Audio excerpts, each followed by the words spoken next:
भारत माता की जय।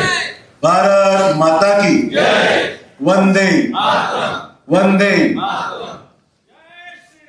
जय श्रीराम। आजच्या या भाजपाच्या भारतीय जनता पक्षाच्या विकसित नांदेडचा संकल्पनामा आपल्या समोर सादर करत असताना या ठिकाणी उपस्थित असलेले आणि ज्यांनी मुद्दामून वेळ काढून आज नांदेडला आलेले आहेत भाजपाचे उपाध्यक्ष तथा जाहीरनामा समितीचे प्रमुख श्री माधवरावजी भंडारी, राज्यसभेतील माझे सहकारी अजित गोपछेडेजी खासदार, माजी मंत्री डी.पी. सावंतजी, महानगर अध्यक्ष अमरनाथ राजूरकर, आमदार श्रीजयाताई, आमचे ज्येष्ठ मार्गदर्शक सन्माननीय बाळासाहेब पांडेजी, विधानसभा दक्षिणचे अध्यक्ष संतुरावजी हंबर्डे, उत्तरचे विधानसभा अध्यक्ष किशोररावजी देशमुख, चैतन्य बाबू देशमुख, प्रवीण साले, दिलीप कंदकुर्ते, भाजपाचे प्रवक्ता तथा जाहीरनामा समितीचे जिल्ह्यामध्ये ज्यांनी चांगलं काम केले संतोष पांडागळे, किशोर स्वामी, उमेश पवळे, शशिकांत क्षीरसागर, श्रावण भिलवंडे, बालाजी बच्चेवार, शीतल खांडील, ज्यांनी उत्कृष्ट सूत्रसंचालन केलं विश्वाधर देशमुख, आज या प्रकाशन सोहळ्याला आलेले सर्व सन्माननीय पत्रकार, इलेक्ट्रॉनिक मीडियाचे प्रतिनिधी, सहभागी झालेले नांदेडचे सर्व मान्यवर नागरिक, उमेदवार, भाजपाचे सर्व बंधू भगिनी आणि सहकारी मित्रांनो, आपल्या सर्वांचे प्रथम मी आभार या ठिकाणी मानतो की आपण सर्वजण भाजपाच्या जाहीरनाम्याच्या प्रकाशन समारंभाला या ठिकाणी आवर्जून उपस्थित राहिला. कालचा 31 डिसेंबर आणि आज 1 जानेवारी 2026 आपल्या सर्वांना नवीन वर्षाच्या प्रथम शुभेच्छा देतो. हे नवीन वर्ष आपल्या सर्वांना, संपूर्ण महाराष्ट्राला, देशाला सुख समृद्धीचं, विकासाचं आणि येणाऱ्या 5 वर्षात संकल्प जो आपण केला आहे त्याची पूर्तता करण्याकरता आपल्या सर्वांचं सहकार्य मिळावं या अनुषंगाने या ठिकाणी आपल्याला शुभेच्छा देतो आणि आपल्याकडूनही शुभेच्छेची अपेक्षा या ठिकाणी मी करतो. मित्रांनो, आजचं माझं वक्तव्य या ठिकाणी सुरू करत असताना 2 महत्वाच्या चांगल्या बातम्या आपल्या कानावर घालायची माझी इच्छा आहे. प्रथम बातमी म्हणजे जपानला मागे टाकून भारत जगातील 4थी अर्थव्यवस्था आता झालेला आहे. जागतिक पातळीवर हा विक्रम पंतप्रधान मोदीजींनी भारताला $5 ट्रिलियन ची अर्थव्यवस्था करण्याचा स्वप्न त्यांनी पाहिलं. आता आपली अर्थव्यवस्था $4.18 ट्रिलियन वर आलेली आहे. म्हणजे 2030 पर्यंत जर्मनीला मागे टाकून जगातील 3री अर्थव्यवस्था होण्याचा केंद्र सरकारचा निर्धार हा त्यातला स्पष्ट होतोय आणि आज भारत त्या दिशेने पुढे चाललाय, अतिशय वेगाने चाललेला आहे असं मी म्हटलं चुकीचं नाही. आणि दुसरी आनंदाची बातमी जी आपल्याला मला द्यायची आहे, ज्यासाठी मनापासून मी स्वप्न पाहिलं होतं आणि जे काम मार्गी लागतंय मला दिसतंय, ते म्हणजे नांदेड जालना समृद्धी महामार्गाचं काम अतिशय वेगाने सध्या सुरू आहे. आपल्याला संभाजीनगर मार्गे मुंबईला जायला 7 ते 8 तासामध्ये जाण्याचा मार्ग आता जलद गतीने सुरू झालेला आहे. मी तो सांगायचं तात्पर्य एवढंच आहे, चांगलं काम नांदेडमध्ये होत आहे, चांगलं सांगण्याकरसाठी आहे, चांगलं बोलतो ते करून दाखवतो. उगाच काही गप्पा मारण्यासाठी संकल्पनामा, जाहीरनामा द्यायचा विषय नाहीये. जे आम्ही बोलतो ते करून दाखवतो, त्याची काही ज्वलंत उदाहरणं आपण आजच्या या व्हिडिओच्या छोट्याशा 10-15 मिनिटाच्या क्लिपिंग मध्ये पाहिजे. आता ते सगळंच काही मी दाखवू शकलेलं नाहीये, पण नांदेडच्या लोकांना मी काय केलं दाखवण्यापेक्षा तुम्हाला स्वतःला अनुभवताय नांदेडमध्ये काय काय चांगलं झालेलं आहे आणि आगामी काळात काय काय करायचं. मी सर्व झालं दावा करत नाहीये, मी सगळं झालं असा दावा करत नाहीये. जे चांगलं झालंय तुम्हाला दाखवलंय आणि अद्यापही जे करायचं आहे त्याचाही निर्धार या ठिकाणी मी या संकल्पनाम्याच्या माध्यमातून व्यक्त केलेला आहे. कामं न संपणारी आहे. कामं काही प्रत्येक निवडणुकीमध्ये कामं असतात, त्याचा आपण संकल्प करतो, ती पूर्तता करतो. पण मतदारांना अशोक चव्हाणांनी कधी फसवलेलं नाही हे मला या ठिकाणी मुद्दाम स्पष्ट केलं. मला कल्पना आहे हा जाहीरनामा आल्यानंतर मागच्या जाहीरनामा आताचा जाहीरनामा तुलना करणारे आमचे मित्र या ठिकाणी बसलेले आहेत. त्याची मला जाणीव आहे. चांगली गोष्ट आहे, पाहिजे, आवश्यकच आहे, आवश्यकच आहे. परंतु तुम्हाला अनुभव आहे, आतापर्यंत जे विचार करून बोललेलो आम्ही, एकतर कुठल्या कमिटमेंट देत असताना मी फार विचार करून देतो, पण एकदा कमिटमेंट झाली ती प्रामाणिकपणे पाळणारा अशोक चव्हाण तुमच्या समोर उभा आहे.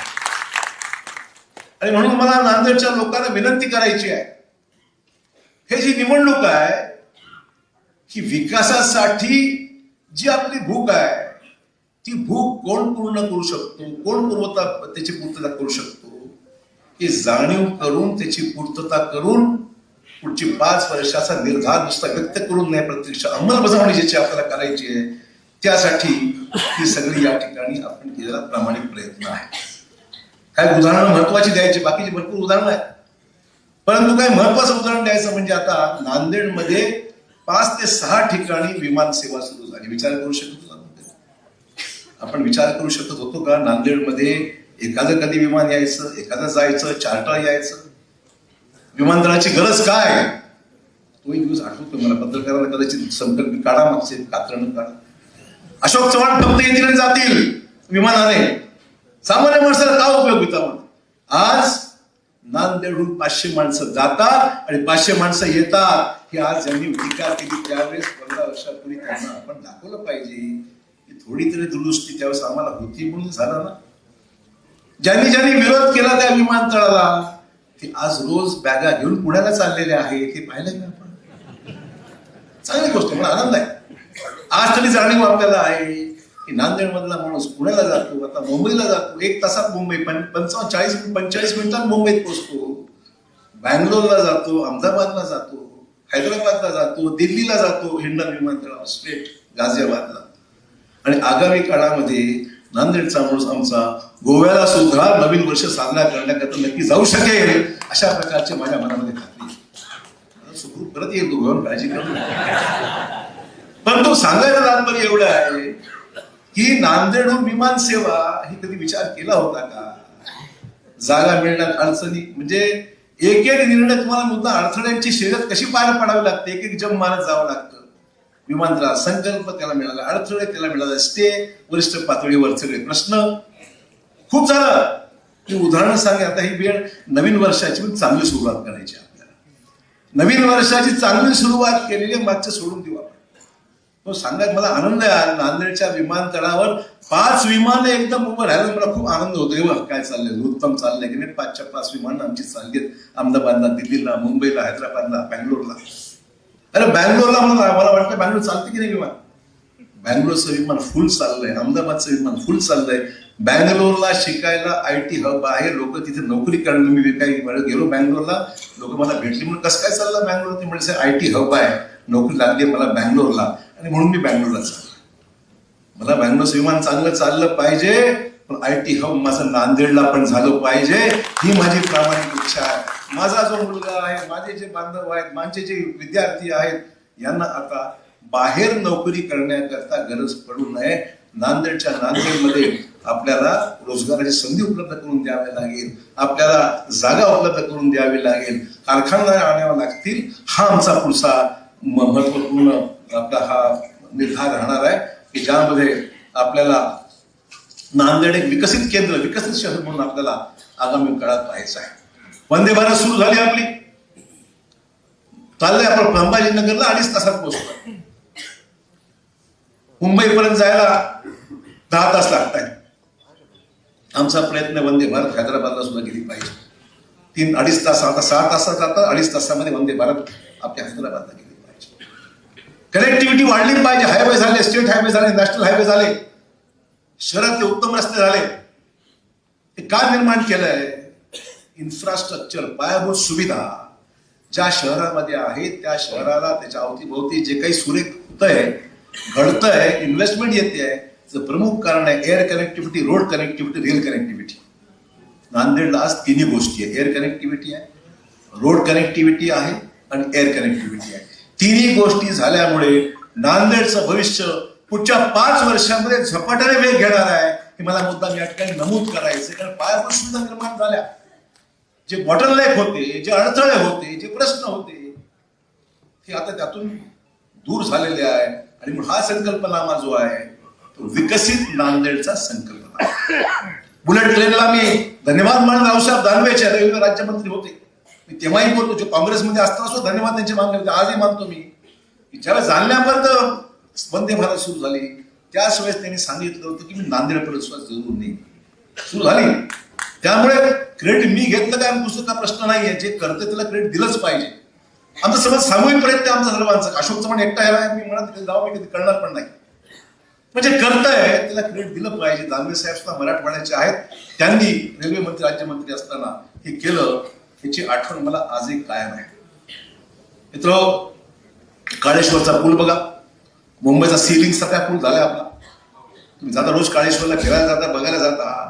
150 कोटी रुपये बांधून तो पूल केलेला आहे. सगळी ट्रॅफिक काळेश्वरला जाम होऊ नये म्हणून त्या पुलावरून आपल्याला बाहेरच्या बाहेर निघता यावं. संतू खंबड रोज पाहत असतील कसा पूल झालाय, त्याच्या गावाच्या बाजूला झालेला. सांगायचं तात्पर्य एवढं आहे, एक उत्तम मुंबईची प्रतिकृती, मुंबईचा सीलिंग वरचा जसा पूल आहे तसाच पूल आता पूर्णत्वास त्या ठिकाणी होत आहे. आता करतो म्हणून ते इलेक्शन आहे. त्यामुळे मला सांगायचं आहे, आपला प्रश्न जो आहे तो ट्रॅफिकचा प्रश्न आहे. आगामी काळाचे जे विषय आहेत त्या समस्या आपल्याला सोडवायच्या आहेत. पुढचा टप्पा 5 वर्षाचा टप्पा जो गाठायचा आहे तो विकासाचा टप्पाचा आपल्याला क्लिअर कट जावं लागेल. तुम्ही मला मागच्या वेळेस मी काँग्रेसमध्ये असलो तरी तुम्ही मला 72 जागा त्यावेळेस निवडून दिल्या होत्या. यावेळेस भाजपच्या सर्व जागा तुम्ही निवडून द्या आणि बघा काय आम्ही व्यक्तीने काम करतो. नांदेडची ओनरशिप, कुठली गोष्ट करायची असताना ओनरशिप घ्यावी लागते. त्याचं सर्व आत्मीयताने काम करावं लागतं, विजन असलं पाहिजे, काम करायची इच्छाशक्ती असली पाहिजे. आणि मला एवढं सांगायचं, आमचे सर्व सहकारी या ठिकाणी, भंडारी साहेब एक ज्येष्ठ नेते आहेत, भाजपाचे अनुभवी आहेत, बाळासाहेब पांडे आहेत, जुने ज्येष्ठ म्हणजे भाजपने अनेक वर्ष त्यांनी काम केलंय. आणि खरा वारसा जो भाजपला मिळाला आहे, ज्यांची जन्मशताब्दी आज आपण साजरी करत आहोत, अटल बिहारी वाजपेयींसारखं नेतृत्व या भाजपला नक्की मिळालं होतं. त्यावेळेस पाया रचला गेला आणि मोदी साहेबांपर्यंत जे काम होत आहे आज ते त्यांच्या सगळं अथक विजन फॉर इंडिया. प्रथम देश, नंतर पक्ष, नंतर स्वतः, असा जो नारा ज्या पक्षाने दिलेला आहे त्या मोदी साहेबांचं आज खरंच कौतुक केलं. पण टार्गेट ओरिएंटेड, काम ओरिएंटेड काम चाललेलं आहे. जबाबदारी दिलेली आहे, निश्चित केली ना, अकाउंटेबिलिटी फिक्स केलेली आहे. उगाच काही मंत्री झाले, राज्यमंत्री झाले, आमदार झाले, खासदार, उगाच काम नाही आहे. परवा आम्हाला बोलून घेतलं ना, आम्ही गोपशेड होते मीटिंग मध्ये, आमचा आढावाच घेतला, मी काय केलं आणि काय करायला पाहिजे, कुठे कमी पडता. एकदम प्रोफेशनल काम. तसंच काम माझ्या नगरसेवक सुद्धा करतील, अशोक चव्हाणांची गॅरंटी आहे मला. काळ बदललाय, वेळ बदललाय. माझ्या नगरसेवकांनी सुद्धा त्याच पद्धतीचे विजन आमच्या मोदी साहेबांचं आहे, ते दिवंत देवाभाऊंचं आहे, त्या विजनला साथ देण्याचं काम आपल्याला करायचंय. आणि नांदेडच्या ज्या उणीवा आहे, जे प्रॉब्लेम आहे ते आपल्याला सोडवायचे आहे. आज नांदेडमध्ये समस्या देगलूर नाक्याची, तो पूल आहे, मंजूर आहे. आता तुमचे जे सुरू झालंय काम आपल्या समृद्धी महामार्गाचं, जालना ते नांदेड ते जालना संभाजीनगर मार्गे, त्याचा सुरुवात जी होणार आहे ती देगलूर नाक्याच्या बाफनापासून सुरू होऊन तसा तो पूल जाणार आहे. त्या पूल आहे, त्याच्यामध्ये पुलाचं काम सुद्धा अंतर्भूत आहे. रस्त्याचं काम चालू झालंय. आता जर आपण सुरू केलं तर तुम्ही ओरडाल की आमचे ट्रॅफिक अधिक जाम झाले, रस्ते बंद झाले, मतदान कशाला करायचं, व्हायला नको. टायमिंग बघावं लागतं, केव्हा करायचं, काय करायचं. रोज बातम्या राहतात, रस्ता बंद झाला, ट्रॅफिक बंद झाले, धूळ उडायला लागली. आमचे मित्र तयारच आहेत, करू, काय मंजूर आहे, तुम्ही चिंता करू नका. त्यामुळे एक्सप्रेस हायवे नांदेड चौकून एक्सप्रेस हायवे झालाय. विकसित भारत 2047 पर्यंत विकसित भारताची जी कल्पना आहे, विकसित भारताची जी कल्पना आहे, त्या विकसित भारतामध्ये विकसित महाराष्ट्र आहे आणि त्या विकसित महाराष्ट्रामध्ये विकसित नांदेड आहे. हे मला मुद्दाम तुम्हाला सांगायचं आहे. पण तुम्हाला मला ही गॅरंटी द्यावं लागेल, विकसित नांदेड मी देवेंद्र भाऊंच्या आणि मोदी साहेबांना अर्पित करेन. सांगेन हे काम आमच्या लोकांनी केलंय, आता मदत आम्हाला करा. करणार की नाही? हातवर करा. करणार की नाही? नांदेडच्या जनतेकडून मला आश्वासन पाहिजे आहे की तुम्ही काम करा, आम्ही तुमच्या बरोबर आहोत. पण कमी पडलो का? ते दिसतंय हे केलं ना, गेला 30, 40, 50 वर्षांत. कुठे असतो? काँग्रेसमध्ये होता, काँग्रेसमध्ये होता, येत होता. अरे काँग्रेसमध्ये नाही, शेवटी इंजिन लागतं ना डब्यासाठी. इंजिन आहे ना इकडे. हे इंजिन अशोक चव्हाणांचं इंजिन आहे, चिंता करू नका. हे सगळ्यात जोमाने आणि जोराने जाणारं इंजिन आहे आणि त्या जो इंजिन असल्याशिवाय नुसते डबे पडत नसतात. हे लक्षात ठेवलं पाहिजे विरोधकांनी सांगायचं. आणि त्यामुळे जे करायचं आहे त्याला तुमची मला भक्कम साथ आहे. आमच्या गोपशेळे साहेबांनी सांगितली गोष्ट खरी आहे. एवढे अर्ज येत ना, मला वाटतं 521 अर्ज ना की 9 वाला सगळं काय करायचं, कोणाला द्यायचं, कोणाला राखायचं, कसं करायचं, काय करायचं. दोन्ही तुल्यबळ उमेदवार, दोन्ही उत्तम उमेदवार, जे सगळे 521 होते ना, त्यातले सगळेच उमेदवार अतिशय चांगले काम करणारे, भाजप कमिटेड, भरपूर सहकारी होते. मला काय करू काय शेवटी प्रत्येक प्रभागात 4च द्यायचे होते. 81 जागेच्या वर जाता येत नव्हतं मला. झालं जास्त झाले असतं 500च्या 500 देऊन टाकले असते, अडचण नव्हती. प्रॉब्लेम असा झाला की एवढी जागा 80 जागा, 80 जागेमध्ये मला जर फक्त 81 जागेमध्ये जर मला जर 550 अर्ज असतील करायचं ना. आणि त्यामुळे अपील माझा आहे की ज्यांना उमेदवारी मिळाली त्यांनी विनम्रपणे आमच्या सहकारी मित्रांना विनंती केली पाहिजे. मी सुद्धा विनंती करेन आणि तुम्ही सुद्धा विनंती करून आपल्याला जे आपले सहकारी थोडेसे नाराज झाले असतील त्यांनाही बोलवून आपण त्यांना विनंती करा की आपल्याला भाजपचं भवितव्य नांदेडचं करायचं जर जिंकायचं असेल, भवितव्य साकार करायचं असेल तर आपल्याला नाराजी बाजूला ठेवा. संधी भरपूर आहे. संधी आपलं सरकार, केंद्रात सरकार, आपल्या राज्यात आपलं सरकार आहे. तुम्हाला कुठेही ऍडजस्ट करणार म्हणजे करणार ही माझी जाहीर ग्वाही आहे. हिंड्यात असं होणार सांगतात तसं. बंडखोराला शांत करण्याकरता अशोक चव्हाणांचं गाजर असं कृपया लिहू नका. हे गाजर नाही आहे, हे गाजर नाहीये, ही कमिटमेंट आहे. कार्यकर्ता आहे शेवटी. आम्ही जे काय आहोत ते आमच्या कार्यकर्त्यांमुळे आहोत. ते कार्यकर्ते नेटवर्क जे आमच्या जिल्ह्यामध्ये आहे, गावामध्ये आहे, ते परिश्रम घेणारं, मेहनत करणार, काही नाही मिळालं तरी खांद्यावर झेंडा भाजपचा घेऊन काम करणारा माझा एक कॅडर आहे. त्या कॅडरला मी ना उमेद होऊ देणार नाही, हे मी जाहीरपणे. इलेक्शन मध्ये सर्वच काही निवडून येऊ शकत नाही. त्याचा समोरचा मुकाबला करण्याकरता माणूस सक्षम पाहिजे. समोर सक्षम मिळणार नाही, आमचे उदार घेऊन गेले बरेचसे लोक. उमेदवारच नाही बाकीच्यांना, उमेदवार नाही. आता माणसंही पळवण्याचा कार्यक्रम काही लोकांना सुरू आहे. मला वाटतं ठीक आहे, करू द्या, काही फरक पडणार नाही. लोक शेवटी पक्षाला पाहतात, लोक शेवटी नेतृत्वाला पाहतात आणि लोक सर्वात महत्वाचं म्हणजे राज्यातले मुख्यमंत्री, देशातले पंतप्रधान ही भाजपाचे आहेत हे लोकांना माहिती आहे. काम होणार, राज्याला गती मिळणार, नांदेडला गती मिळणार, पैशाची कमतरता राहणार नाही. ही कमिटमेंट जर कोणाची असेल ती भाजपाच्या मुख्यमंत्र्यांची आपल्याला आहे. आणि त्यामुळे ही सगळी कामं करण्यात मित्र हो, आपल्या सर्वांना खूप काही करावं लागणार आहे. आणि म्हणून आपण जर विमान बसला, भाषण चांगलं झालं, आमचा जाहीरनामा चांगला आहे, लोकांपर्यंत पोहोचावं लागेल, लोकांना विनंती करावं लागेल, लोकांना सांगावं लागेल. आणि आमचे नगरसेवक म्हणतात साहेब वार्डामध्ये, मी त्यांना म्हटलं वार्डाचाही जाहीरनामा करा. हरकत, हा तर जिल्ह्याचा आहे आपला, पण नगरपालिका जाहीरनामा करा.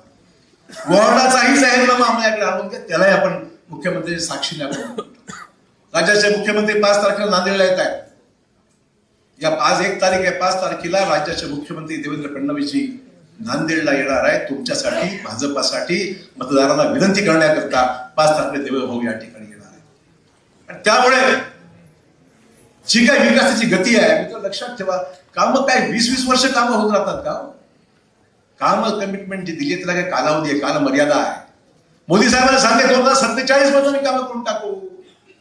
कमिटमेंट आहे ना विकसित भारताची, निश्चित टाइम टेबल आहे. 2047 पर्यंत काम करण्याचा निर्धार आहे. उगाच गप्पा नाहीये, 2 वाजता डेडलाईन दिलेली आहे. माझं म्हणणं, आपला जाहीरनामा सुद्धा 5 वर्षामध्ये पूर्ण करण्याची आमची कमिटमेंट आहे. हे मला मुद्दाम नांदेडच्या जनतेला सांगितलं करायचं आहे. काही विजन आहे, काही करायची इच्छाशक्ती आहे, सरकारची साथ आहे. आणि म्हणून तुम्हाला सर्वांना विनंती आहे की आपण या सगळ्या गोष्टीला बिलकुल संयमाने आणि सहनशीलतेने आपण पुढे गेलं पाहिजे. उगाच काहीतरी आम्ही कोणाची निंदा नाराजगी करण्याकरता उभा नाहीये. मित्र, सध्या रोज टीका चालू असते. मी अजूनही फार संयमाने घेतलेलं आहे, मुद्दाम सांगितलं पाहिजे. संयमाने घेतो म्हणून आम्ही कमजोर आहोत असं म्हणायचं कारण नाही. आमच्या स्वतः ताकद आहे, संयमाने घेतो. आमचे काही कमिटमेंट आहेत, आमची काही काम करण्याची राजकीय इच्छाशक्ती आहे. राजकारणात स्थिर राहायला पाहिजे, टिकला पाहिजे. कुठे नाट्य आरोप करायचे. अरे बघा, नांदेडला झकाझक झालं की शिवाजीनगरचा रस्ता, माझ्या घरचा रस्ता नाही तो, मेन रोड जरी तुम्ही पाहिला, नांदेडची रोषणाई आणि तिथे पाहिली संकुलं पाहिली, तर ती संकुलं मुंबई बँगलोरला राजवणारं इतकं सुंदर काम आपल्या शहरामध्ये दिसतंय. त्याच्यामुळे शॉपिंग सेंटर झाले, मॉल झाले. आणि त्याच्यापेक्षाही महत्वाचं काय झालं असेल, बेरोजगारांच्या हाताला काम मिळालं. जा त्या डिपार्टमेंट स्टोअर मध्ये, मॉलमध्ये जा, विचारा. काम करणारी 70-80-90% माणसं नांदेडच्या महिला आहेत, मुलं आहेत, जे नांदेडच्यासाठी काम करतात, पैसे त्याला तिथे मिळत आहेत. 700-800 लोक काम एका मॉलमध्ये 700-800 6 मॉल जर पकडले तर आपण विचार करा, 3-4 हजार लोक त्या ठिकाणी काम करतात. कमी झालं काम आहे? ते कोणाच्या घरचं आहे काय? अजिबात नाही. काम करतायत, नोकऱ्या मिळत आहेत. आणि टीका करण्यामध्ये एवढं सांगायचं आहे, तू शौक से मेरी झूठ शिकायत कर, तू शौक से मेरी झूठी शिकायत कर, लेकिन एक बात हमेशा याद रख, फिर कभी हाथ मिलाने का मौका आए तो तुझे खुद पर शर्म महसूस ना हो.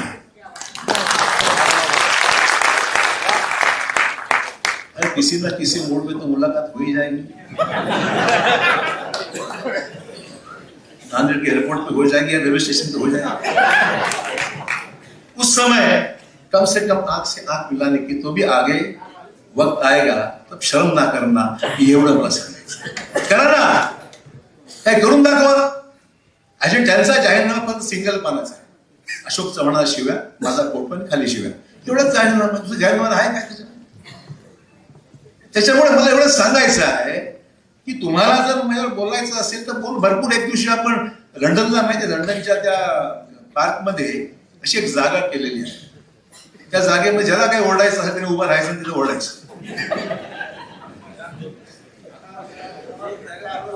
तुमच्या तुमचं जे आहे ना, त्या क्वीन एलिझाबेथचं तिथे बकिंगहॅम कुठली जागा मला लक्षात नाही, त्या उद्यानाच्या बाजूला.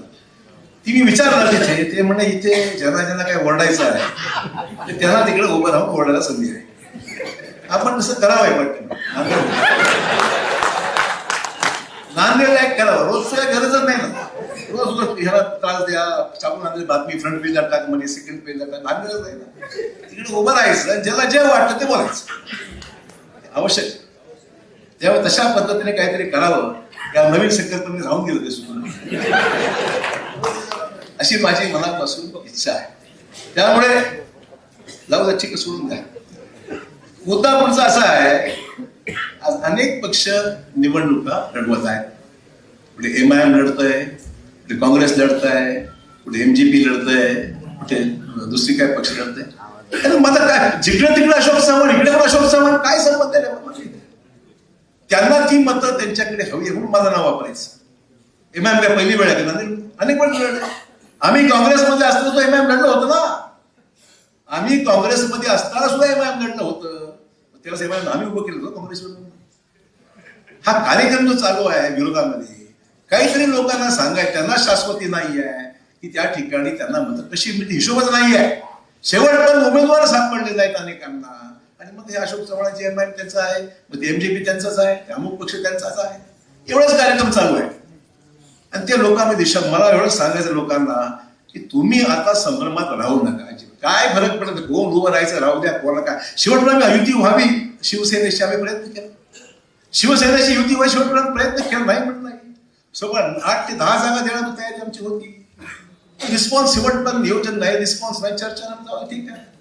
त्याला स्वारस्य नाही आणि त्याचं ठरलं होतं आमचे सुटले की त्याने घ्यायचे. एवढाच कार्यक्रम ठरला होता, आम्हाला माहित होतं. आम्ही सोबत ठीक आहे 8 जागा, मग तुम्ही 25 आणि 30 जागा आम्ही द्यायच्या कशा? आमच्या माणसाला भाजपमध्ये असलेल्या माणसाला जागा द्यायच्या कुठे? शक्य आहे काय? तो अन्याय मग माझ्या 8 लोकांवर झाला, 10 लोकांवर झाला असता, तो 25 लोकांवर झाला असता अन्याय. समन्वयातून करायची इच्छा होती, पण त्याला ते मान्य नव्हतं. जाऊ द्या, ठीक आहे, झालं झालं, सोडून द्या. त्यामुळे मला सांगायचं एवढंच आहे, हे सगळ्या गोष्टी हे झालेलं आहे आणि आमचं कोणाशीही काही हे नाही आहे आणि जे लढतात ते लढू द्या.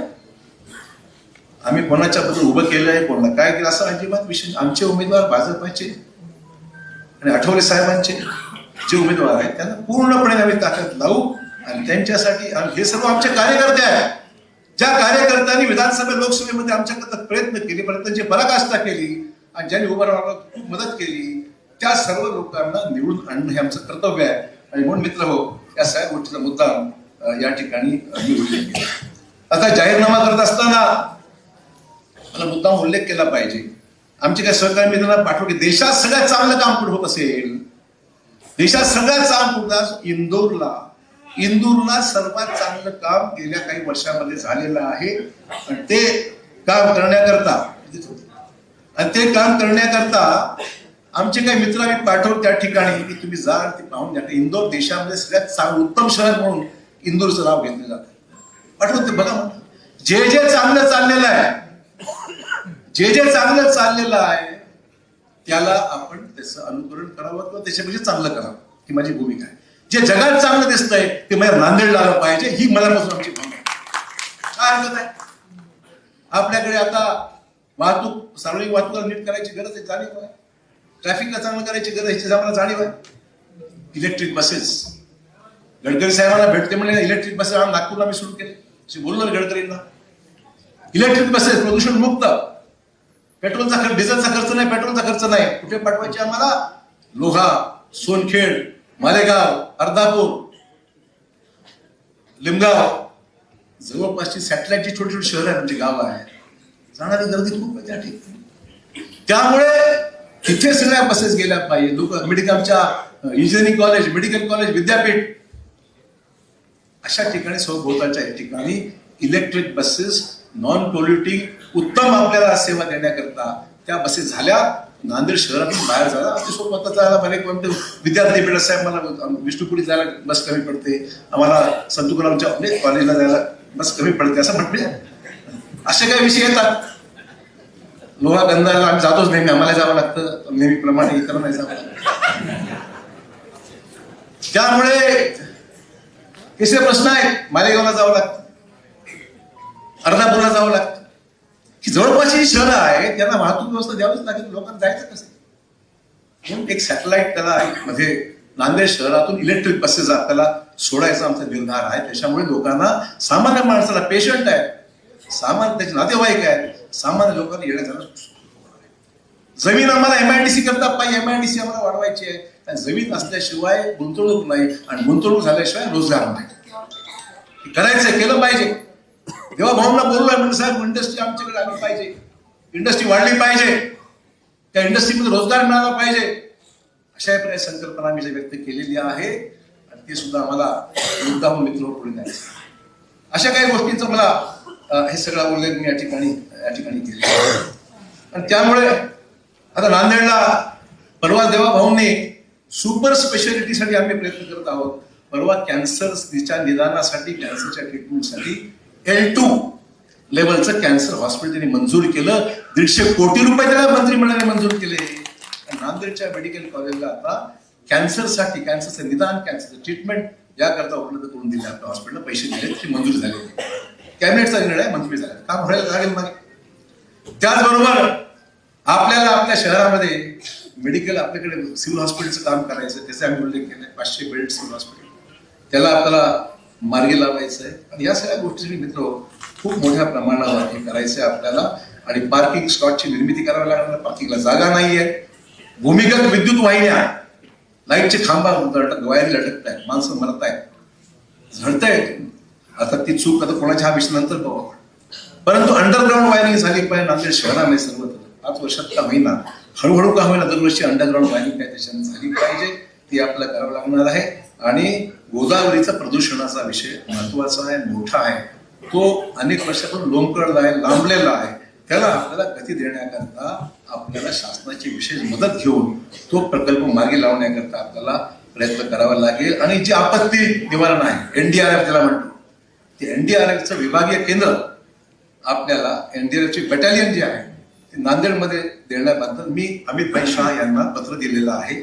आणि मी आणि गोपछडे मिळून दोघेही प्रयत्न करू की एनडीआरएफचं बॅटॅलियन नाकांनी, मग कधी कधी पुराचं पाणी वाढतं, गावामध्ये पाणी येतं, झोपडपट्टी पाणी घुसतं, घरात पाणी घुसतं, पाऊस प्रचंड वाढत चाललेला आहे, त्या पाण्याचा निचरा व्हावा, माणसं अडकली तर त्यांना सोडवता यावं. पण एनडीआरएफचं एखादं चांगलं केंद्र आपल्याला हे करायचं. मित्र, भरपूर आहे सांगण्यासारखं, भरपूर आहे बोलण्यासारखं, परंतु वेळ कमी असल्यामुळे अधिकचा वेळ मी आपल्याला घेणार नाही. विकसित भारताच्या संकल्पनेमध्ये ज्या मोदी साहेबांनी गोष्टी दिल्या आहेत की दारिद्र्याचं प्रमाण 0 करणं, घरकुलं मंजूर 20 लाख घरं, पंतप्रधान घरकुल योजनेमध्ये 20 लाख घरं ही महाराष्ट्राला दिलेली आहेत. आणि नांदेडमध्ये सुद्धा कोटा पहिल्यासारखं फार वाढून आलेला आहे, तर ती बरीचशी कामं सुद्धा मार्गी लागलेली आहे.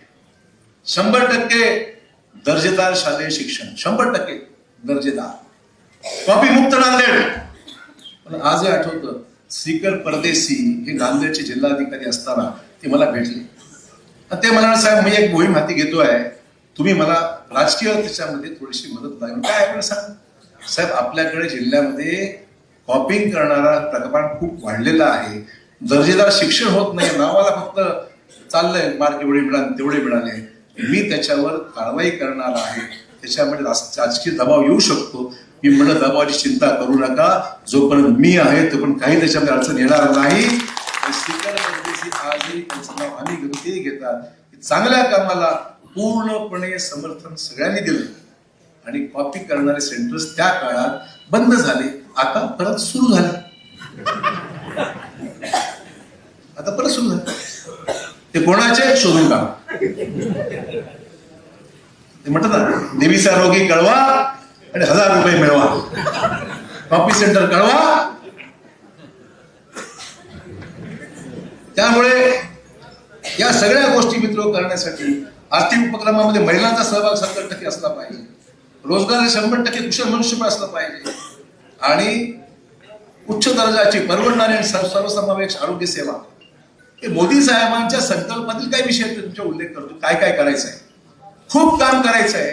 पण खूप काम करायला नांदेडमध्ये स्पीड ब्रेकर जरा कमी करा, राजकीय स्पीड ब्रेकर. बाकी आम्ही करतो, राजकीय स्पीड ब्रेकर उखडून टाका. ती संधी आज तुमच्या हातामध्ये आहे. नांदेडच्या सुजाण नागरिकांना मला विनंती करायची, मित्र, आपला हा राजकीय पॉलिटिकल डिसिजन आहे. हा माझ्या जातीचा आहे, तो माझ्या समाजाचा आहे, तो जवळचा आहे, तो सोयरा आहे, तो दायरा आहे, नातेवाईक आहे. हा झाला कार्यक्रम, झाला मग सगळं.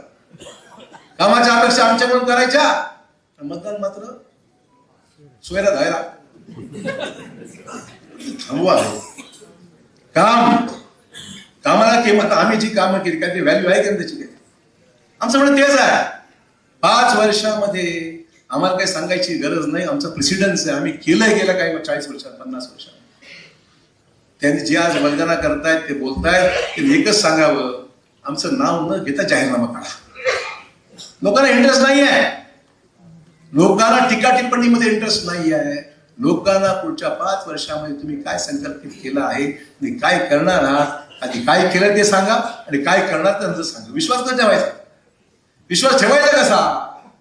तुम्ही काय केलंय हे दाखवा आणि काय करणार आहात ते सांगा. मित्र, अधिकच बोलायचं नाही, भरपूर बोलण्यासारखं आहे. पण आता ह्या सभेमध्ये 10 दिवस फार आहे, भरपूर काम आहे. 10 दिवसामध्ये नांदेडच्या सगळ्या लोकांच्या अपेक्षा, त्यांची इच्छा जी आहे, ते स्वप्न जे आहे, त्या पूर्ततेचं एक स्वप्नच नाही, अंमलबजावणी करायची आहे. आणि ती अंमलबजावणी करण्याकरता पुढची 5 वर्षाचा निर्धार तुम्हाला करायचा. आम्ही तर केलाच आहे, तुम्हाला करायचं. तुमची आमची इच्छाशक्ती एकच झाली ना, 100% विजय आपला होणार आहे. तुम्ही चिंता करायची गरज नाही. त्यामुळे या सगळ्या गोष्टी लक्षात ठेवा. मतदान केंद्रावर जाताना दुसरीकडे बघू नका, फक्त आपलं बटन म्हणजे कमळ, कमळाकडे बघा, दुसरीकडे असं बघूच नका. अनेक लोक बघत पण नाही, असं आपण बाहेर काय पडलं माहितीच कसं कुठे गेले बघा. तशी गडबड न करता कमळावर बटन दाबा आणि आमचे प्रभागातले 4चे 4 उमेदवार सर्वत्र आहेत, बऱ्याच ठिकाणी आहेत, त्या ठिकाणी ठिकाणी जिथे कमळाचं बटन आहे, कमळ आहे, त्या कमळावर बटन दाबा आणि भाजपची सत्ता या महानगरपालिकेमध्ये बहुमताने आपण आणा अशी विनंती करतो. जय हिंद, जय महाराष्ट्र.